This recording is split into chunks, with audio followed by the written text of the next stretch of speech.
दोस्तों नमस्कार, मेरा नाम है राजेंद्र प्रताप सिंह और आप देख रहे हैं YouTube channel view point with Rajendra. अगर आप टीजीटी, पीजीटी, एलटी ग्रेड सहित विभिन्न राज्यों की कला विषय के शिक्षक बनने की तैयारी कर रहे हैं, तो प्रस्तुत है 30 प्रश्नों की व्याख्या सहित नई श्रृंखला सुपर 30। और उम्मीद है कि आपकी कला विषय की तैयारी को आसान बनाएगी यह श्रृंखला।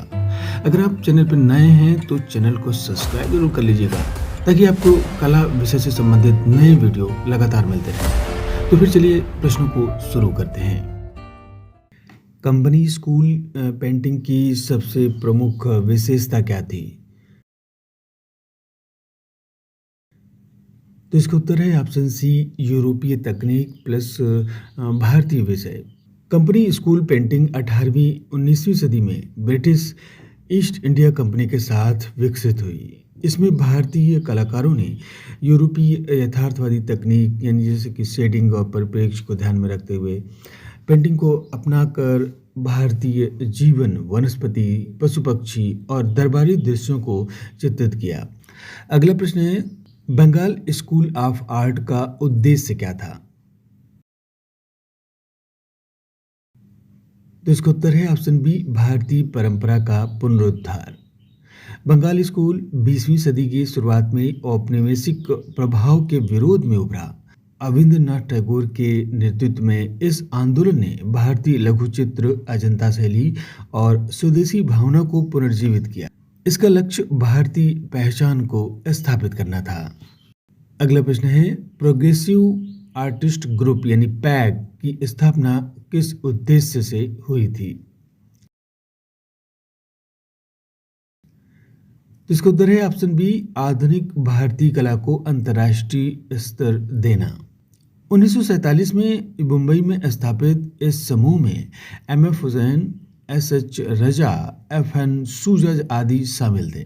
उन्होंने भारतीय कला को परंपरागत बंधनों से मुक्त कर आधुनिक और वैश्विक पहचान दिलाई।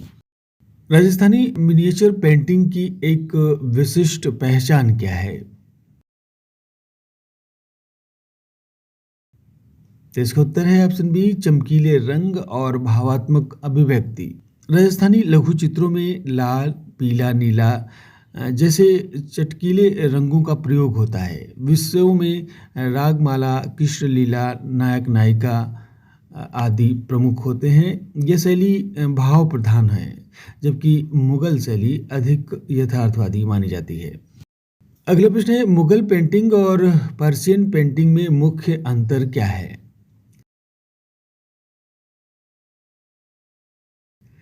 तो इसका उत्तर है ऑप्शन सी, यथार्थवाद का स्तर।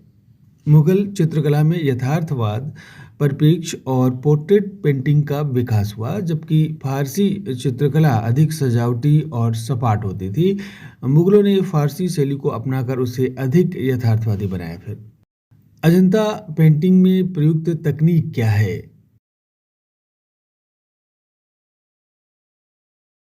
तो इसका उत्तर है option B, tempera. Ajanta caves की चित्रकला फ्रेस्को, सेक्को या टेम्परा तकनीक में बनाई गई है, जिसमें सूखी दीवार पर रंग लगाए जाते हैं। इसमें प्राकृतिक रंगों और प्लास्टर की सतह का उपयोग किया जाता है। क्यूबिज्म की मूल अवधारणा क्या है?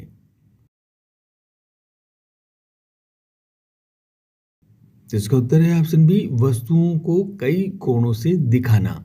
पाब्लो पिकासो और जॉर्ज ब्रैक्यू ने द्वारा विकसित क्यूबिज्म में वस्तु को एक साथ कई दृष्टिकोणों से दिखाया जाता है, जिससे उसका टूटा हुआ रूप सामने आता है। गोंड पेंटिंग की संरचना में डॉट्स और लाइन का प्रयोग क्यों किया जाता है? तो इसका उत्तर है ऑप्शन बी, गति और जीवंतता दिखाने के लिए। गोंड कला में बिंदु और रेखाएं केवल सजावटी नहीं बल्कि जीवंतता का प्रतीक हैं। इससे चित्र में ऊर्जा, लय और प्रकृति की गति को दर्शाया जाता है। यह आदिवासी दर्शन से भी जुड़ा हुआ है। कंटेम्प्रेरी इंडियन आर्ट में इंस्टॉलेशन आर्ट का मुख्य उद्देश्य क्या है? तो इसका उत्तर है ऑप्शन बी, दर्शक को अनुभव देना। इंस्टॉलेशन आर्ट में कलाकार वस्तुओं, स्थान और दर्शक के बीच संबंध बनाता है। सुबोध गुप्ता जैसे कलाकार रोजमर्रा की वस्तुओं से बड़े इंस्टॉलेशन बनाकर सामाजिक आर्थिक संदर्भ प्रस्तुत करते हैं। इसमें आर्ट एज एक्सपीरियंस की आवश्यकता महत्वपूर्ण होती है।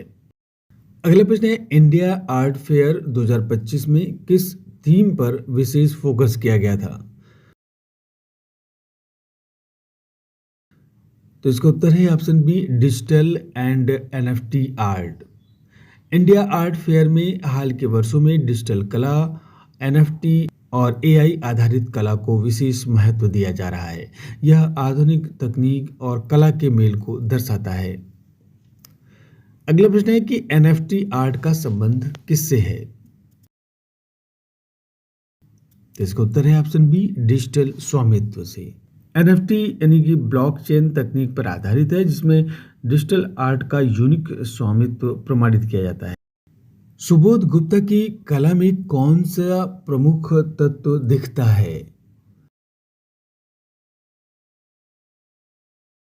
तो इसका उत्तर है ऑप्शन सी, दैनिक उपयोग की वस्तुएं। सुबोध गुप्ता अपने इंस्टॉलेशन आर्ट में बर्तन, बाल्टी, स्टील के बर्तन जैसी आम वस्तुओं का उपयोग करते हैं, जिससे भारतीय जीवन शैली को वैश्विक संदर्भ में प्रस्तुत किया जाता है। एआई जनरेटेड आर्ट को लेकर सबसे बड़ा विवाद किस विषय से जुड़ा हुआ है? तो ये है ऑप्शन बी, कलाकार की मौलिकता से। एआई कला में मशीन द्वारा बनाए गए चित्रों की मौलिकता और कॉपीराइट को लेकर विवाद है। क्या यह असली कलाकार का काम माना जाए या नहीं? अगला प्रश्न है, अमृता शेरगिल की शैली किससे प्रभावित थी? तो इसका उत्तर है ऑप्शन बी, यूरोपियन प्लस भारतीय। अमृता शेरगिल ने यूरोपीय तकनीक और भारतीय विषयों का संयोजन किया, जिससे आधुनिक कला को एक नई दिशा मिली। वारली आर्ट में वृत्त किसका प्रतीक होता है? तो इसका उत्तर है ऑप्शन ए, सूर्य या चंद्रमा का। वारली कला में वृत्त प्रकृति के चक्र यानी सूर्य और चंद्रमा को दर्शाता है, जो जीवन की निरंतरता का प्रतीक है। कालीघाट पेंटिंग का आधुनिक रूप किस में देखा जाता है? तो ये है option A, poster art. Kalighat painting की रेखाएं और व्यंग्यात्मक शैली आधुनिक पोस्टर आर्ट और कार्टून में दिखाई देती हैं। कोची मुजरिस बिनाले का संबंध किस राज्य से है? तो ये है ऑप्शन बी, केरला से। कोच्चि मुजिस बिनाले भारत का बड़ा समकालीन उत्सव है, जिसमें अंतर्राष्ट्रीय कलाकार भाग लेते हैं। राजा रवि वर्मा की कला की विशेषता क्या है? तो इसका उत्तर है ऑप्शन बी, यथार्थवादी चित्र। राजा रवि वर्मा ने पाश्चात्य यथार्थवाद और भारतीय पौराणिक विषयों पर अद्भुत चित्रांकन किया। आर्ट बेसल क्या है? तो ये है ऑप्शन बी, अंतर्राष्ट्रीय कला मेला। आर्ट बेसल विश्व का प्रसिद्ध आर्ट फेयर है, जहां आधुनिक और समकालीन कला प्रदर्शित होती है। स्ट्रीट आर्ट का उद्देश्य क्या होता है?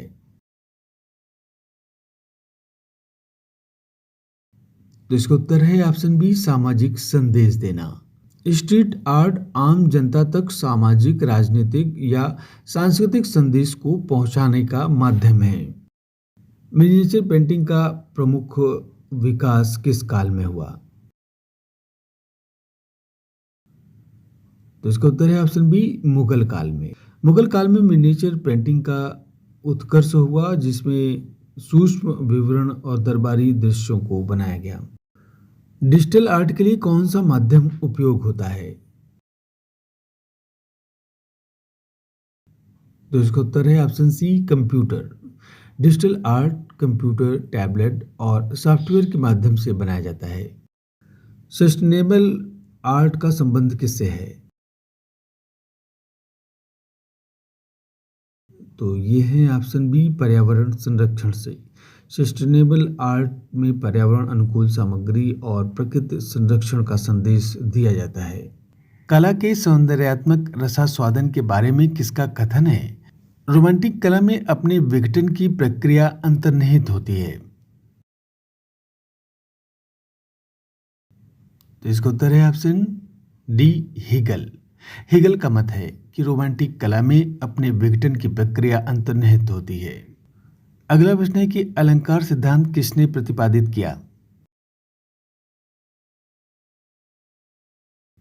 तो इसका उत्तर है ऑप्शन ए, आचार्य भामह ने। अलंकार सिद्धांत के प्रवर्तक आचार्य भामह हैं।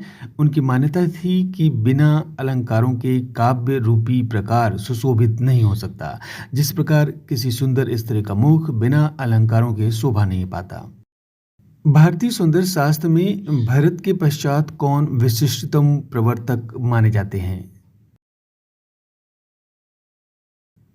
तो इसका उत्तर है ऑप्शन ए, अभिनव। भारतीय सौंदर्य शास्त्र में भरत के पश्चात विशिष्टतम प्रवर्तक अभिनव गुप्त माने जाते हैं। उन्होंने नाट्य शास्त्र पर अभिनव भारती नामक टीका लिखी। इस टीका में अभिनव गुप्त ने बताया कि लोलट, उद्भट, शशंकु, कीर्तिधर के अलावा भट्ट नायक तथा और भी कई आचार्यों की नाट्य शास्त्र पर टीकाएं देखी थी। अगला प्रश्न है, कश्मीर के प्रसिद्ध सौंदर्य शास्त्री क्षेमेंद्र ने निम्न में से किस ग्रंथ को लिखा? तो इसका उत्तर है ऑप्शन सी, कला विलास को। क्षेमेंद्र की रचना कला विलास में सर्वाधिक कुल 64 कलाओं की जानकारी दी गई है। अगला प्रश्न है, कौन से रंगों में अधिक भार होता है? तो इसका उत्तर है ऑप्शन डी, गर्म।